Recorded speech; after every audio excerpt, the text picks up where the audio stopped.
প্রিয় শিক্ষার্থী, আসসালামু আলাইকুম। তোমরা সবাই কেমন আছো? আজ আমি কিছু অষ্টম, নবম, দশম শ্রেণীর জন্য সকল সেটের বেসিক শিখাবো। আমরা প্রত্যেক অধ্যায়ের সিস্টেমেটিক ইংরেজি হোক, গণিত হোক, যে কোনো বিষয় আগে বেসিক জানতে হবে। বেসিক জানলে কি উপকার? তোমরা সৃজনশীল হোক, এমসিকিউ হোক, সংক্ষিপ্ত হোক, তোমরা অটোমেটিক করতে পারবে। নিয়মটা কি আমি বলে দিই, আবার বলছি। আগে শিখবা প্রত্যেক বিষয়ের কি, প্রত্যেক সাবজেক্টের, প্রত্যেক অধ্যায়ের গণিত হোক, ইংরেজি হোক, হিসাব বিজ্ঞান হোক, আইসিটি হোক, কিন্তু আগে শিখবে বেসিক। বেসিক না শিখে কিছু করতে পারবে না, ম্যাথ করতে পারবে না। আগে বেসিক বেসিক জানতে হবে। তারপরে শিখবে শর্ট কোশ্চেন। বর্তমানে যে শর্ট কোশ্চেন আসছে তাকে বলে এসকিউ। তারপরে শিখবে সিকিউ, মানে সৃজনশীল ক্রিয়েটিভ কোশ্চেন।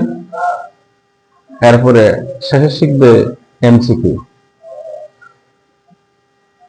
শুরু হোক। আজ আমি কিছু সেটের বেসিক নলেজ দিব তোমাদের।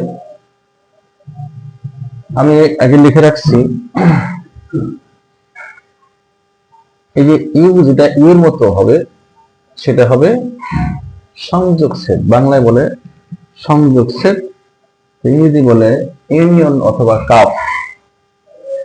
আর এই যে যেটা এন এর মতো দেখা যায় সেটা হলো ছেদক সেট, ইংরেজি বলে ইন্টারসেকশন।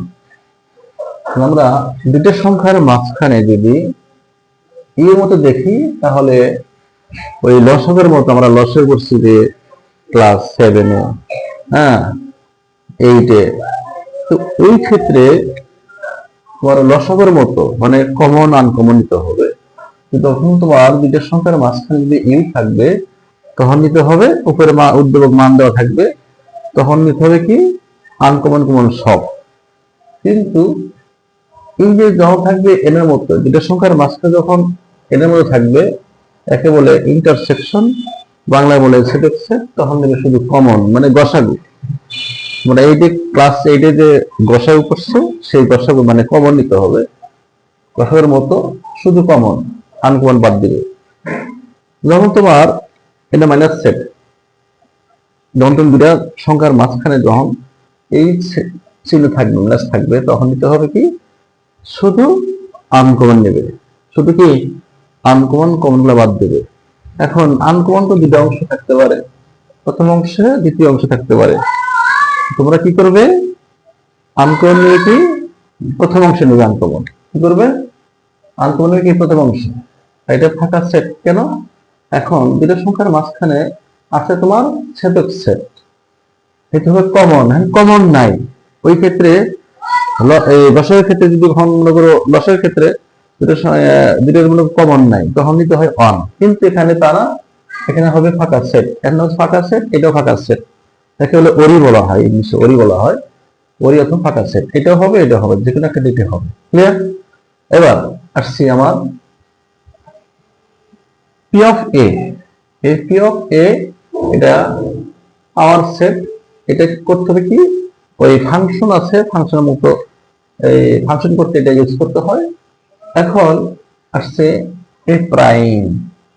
এ প্রাইমের জন্য আমরা এই প্রাইম যে আছে, এই প্রাইমের জন্য কি লিখবো? কি লিখবো? ইউ লিখবো। হ্যাঁ, কি লিখবো? ইউ লিখবো।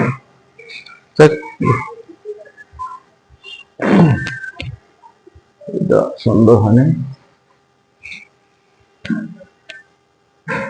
এই প্রাইমের জন্য কি লিখবো? ইউ লিখবো। কি লিখবো? ইউ লিখবো। আর এই যে জি অক্ষর আছে, মানে প্রাইমের জন্য ইউ মাইনাস লিখবো। কি লিখবো? মাইনাস লিখবো। আর যে অক্ষর থাকবে, বি থাক, সি থাক, এক্স থাক, যেটা থাকবে সেটা লিখবে, এ আছে এ লিখবো। এখন এর মান যা আসবে, এর মান থাকবে, উপরে দেওয়া থাকবে, উদ্দীপকে এর মান লিখবে, লেখার পরে ওই বলছি মাইনাস থাকলে শুধু আনকমন নেবে, কিন্তু আনকমন নিতে হবে কি প্রথম অংশে। ওকে, এবার আসছি টু পাওয়ার এন। এই টু পাওয়ার এন এর ক্ষেত্রে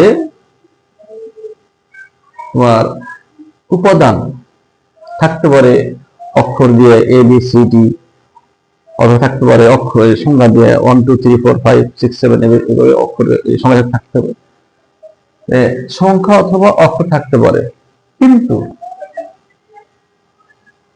তিনটা যদি উপাদান, একেবারে উপাদান বলে, তিনটা যদি উপাদান থাকে তাহলে আমার এই এন এর মান 3 লিখবা কি 2, এন এর মান 3 লিখবা, তাহলে হবে কি 3 টা যদি 8 হয়, কত হয় 8, উপছেদ কি 8টা হবে।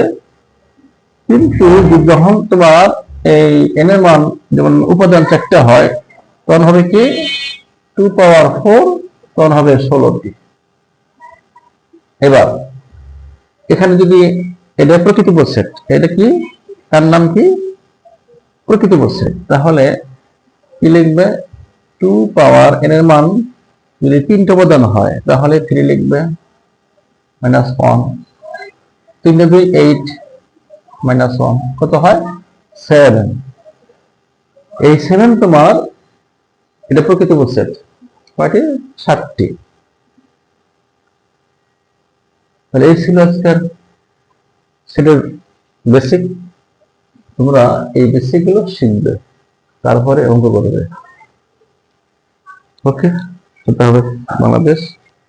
ভালো থাকে সবাই। মুসি, হ্যাঁ।